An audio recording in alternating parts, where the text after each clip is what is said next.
Terima kasih Ibu Moderator. Selamat siang, salam sejahtera untuk kita semua.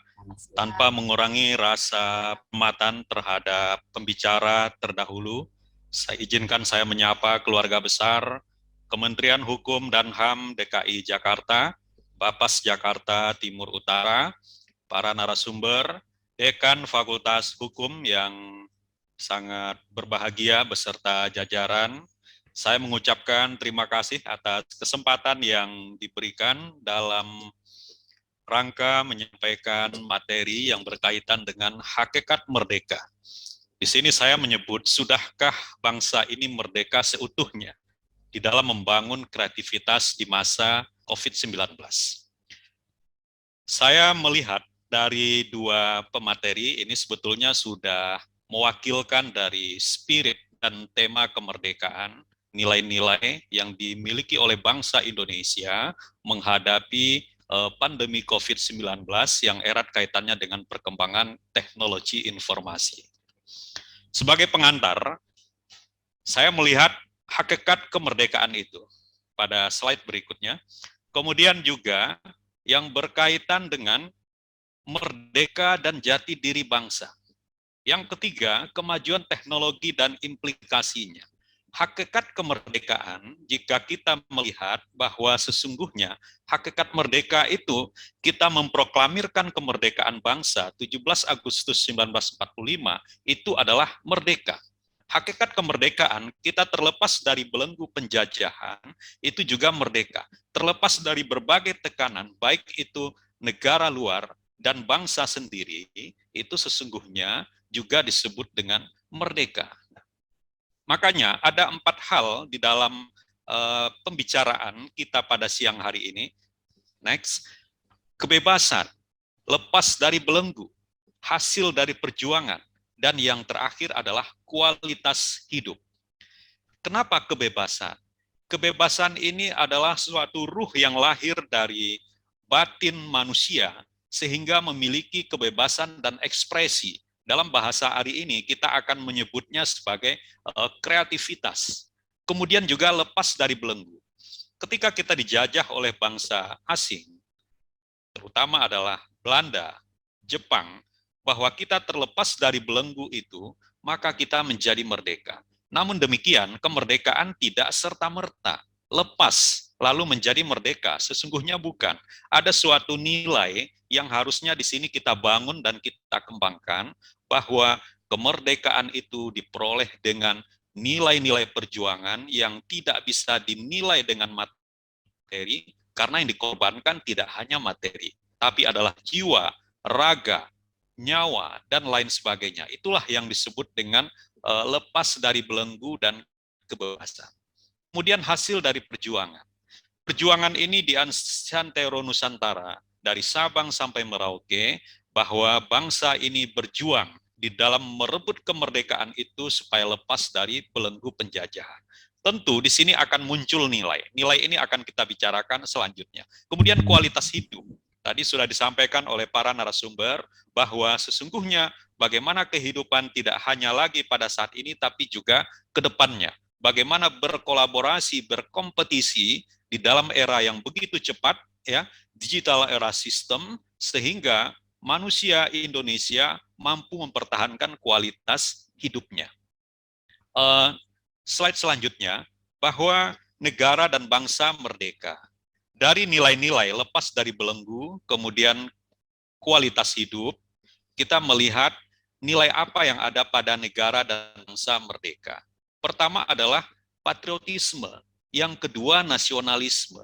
Patriotisme, ketika patriotik untuk merebut kemerdekaan itu dijalankan oleh bangsa Indonesia, di sanalah memunculkan semangat-semangat nasionalisme sehingga muncul satu kesatuan. Satu kesatuan inilah yang membuat bangsa tadi merdeka. Timbul pertanyaan, nilai bangsa merdeka apakah seutuhnya sudah kita miliki? 76 tahun bangsa Indonesia, negara ini merdeka, terlepas dari belenggu penjajahan, maka nilai-nilai ini harus kita kembangkan dan kita pertahankan. Jangan sampai nilai-nilai ini luntur dari nilai-nilai cita negara Pancasila, Pancasila sebagai filsafat, Pancasila sebagai pandangan hidup, Pancasila sebagai ruh dan jiwanya bangsa. Jika ini luntur di dalam kehidupan bermasyarakat kita, maka bangsa dan negara kita sudah tidak punya nilai. Nilai inilah yang harus dikembangkan di dalam kehidupan bermasyarakat di Indonesia. Makanya saya cenderung menggunakan materi pada hari ini adalah hakikat, membangun nilai ruh dan jiwa nasionalisme patriotisme sebagai bangsa yang merdeka. Berikutnya adalah psikologi bangsa yang merdeka. Nah, psikologi, saya menyebutnya sebagai psikologi, karena tadi kita bebas, lepas dari belenggu, kemudian tanpa ada tekanan. Slide berikutnya, coba kita lihat, psikologi. Psikologi, kejiwaan bangsa yang merdeka, tentu ini akan lahir dan hadir sebagaimana kita lihat dalam preambel, dalam pembukaan Undang-Undang Dasar 45, di sini menyatakan spirit bahwa sesungguhnya hak segala bangsa itu sudah kita miliki. Berdasarkan pri kemanusiaan dan pri keadilan, disinilah munculnya nilai-nilai. Jadi kemerdekaan itu adalah berdasarkan kepada pri kemanusiaan dan pri keadilan. Saya cepat saja. Merdeka, bersatu, dan berdaulat. Artinya apa? Mewujudkan keadilan yang makmur, gemah ripah loh jinawi, menjadikan bangsa yang baldatun toibatun warabun ghafur, itu adalah psikologinya. Dan termasuk di dalam alinea keempat, nanti silakan dimaknai, apalagi ini banyak adik-adik mahasiswa dan adik-adik ASN, mudah-mudahan yang lainnya dapat memberikan warna di dalam psikologi merdeka itu. Nanti saya akan berikan beberapa perbandingan-perbandingan dan contoh-contoh. Kemudian yang menarik adalah pada slide berikutnya, makna kemerdekaan itu. Apakah peran teknologi dan informasi dapat memberikan nilai tersendiri di dalam kemerdekaan itu? Saya masuk kepada komparansi, perbandingan dengan percaturan global. Indonesia dengan beberapa negara, Korea, Ghana, itu adalah negara-negara yang ketika di tahun 60-an adalah negara-negara yang baru bangkit. Ghana baru merdeka 57, kemudian Indonesia 45, dan Korea 15 Agustus. Oleh karena itu, kemerdekaan ini adalah negara-negara yang baru. Tetapi ada nilai dan makna yang berbeda. Kenapa nilai dan makna yang berbeda? Karena salah satu negara itu adalah Korea. Korea, kalau kita lihat, adalah negara yang ketika dia merdeka, yang pertama sekali presidennya adalah Syngman Rhee, ya, yang dia mengutamakan pendidikan. Ini percaturan global yang hari ini bisa mereka nikmati. Kemudian etos kerja yang tinggi, jujur dan disiplin, mencintai lingkungannya, kemudian menjadi bangsa dengan produk dalam negeri yang lebih dia cintai. Jadi bangga dan cinta dengan produk dalam negerinya. Artinya apa? Artinya ini juga beriringan dengan bangsa Indonesia yang di tahun 60-an juga memulai dan merangkak untuk membina, mengembangkan dunia pendidikan, tetapi kita adalah sebagai negara agraris terbesar. Namun, Korea konsisten dengan mengembangkan industrinya sampai hari ini. Di tahun 80-an, 90-an, maka jadilah Korea sebagai bangsa besar dan menjadi raksasa industri di dunia, menjadi negara ke-15 di bawah Amerika, Swiss, Inggris, dan Jerman, Perancis. Kemudian, Korea juga berhasil menjadi negara 8 besar sebagai negara perdagangan dunia. Indonesia akhirnya terperosok menjadi negara pengguna hasil industri terbesar milik Korea. Dan ini bisa dibuktikan. Banyaknya produk-produk Korea yang dimiliki oleh Indonesia, baik itu Samsung, televisi, dan segala macamnya. Ya. Nah, ini artinya menggambarkan bahwa ada nilai yang bergeser dari bangsa kita yang sesungguhnya tidak menjadi jati diri kita. Apa itu? Akar budaya, kebinekaan, suku bangsa, agama, demografis, dan geografis. Karena orang akan melihat bagaimana demografisnya Indonesia dibanding Korea, sangat jauh. Bedanya 5 kali lipat. Bagaimana bedanya Indonesia dengan Ghana? Sangat jauh. Bedanya hampir 10 kali lipat. Ini membuktikan kepada kita bahwa kemajuan teknologi dan informasi itu sangat dibutuhkan di dalam percaturan global, bekerja lintas budaya. Sedangkan akar budaya dan nilai budaya Bhinneka Tunggal Ika yang dimiliki bangsa ini, suku bangsa yang hampir 1340, yang tadi bahasa saja di Papua itu hampir 318 banyaknya. Maka kita adalah negara yang memiliki akar budaya yang kuat. Tetapi nilai ini terjadi pergeseran-pergeseran. Pergeseran-pergeseran ini itu juga diakibatkan oleh 4.0 tadi, dari kemajuan teknologi, dari revolusi industri, dan daya saing di dalam percaturan-percaturan global.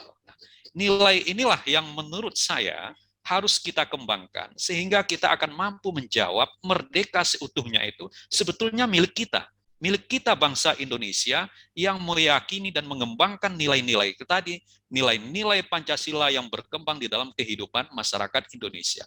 Sehingga kalau kita menjadi negara hukum, kita bukan negara hukum Rechtsstaat, bukan negara hukum lainnya, tetapi kita adalah negara hukum cita Pancasila. Karena semua yang disampaikan tadi, baik itu oleh Dekan Fakultas Hukum, baik dari BPIP tadi menyampaikan bahwa sesungguhnya Pancasila lah yang menjadi pedoman dan khasanah kekayaan bangsa kita. Oleh karena itu kemajuan teknologi itu merupakan suatu gambaran yang menurut saya itu adalah peluang.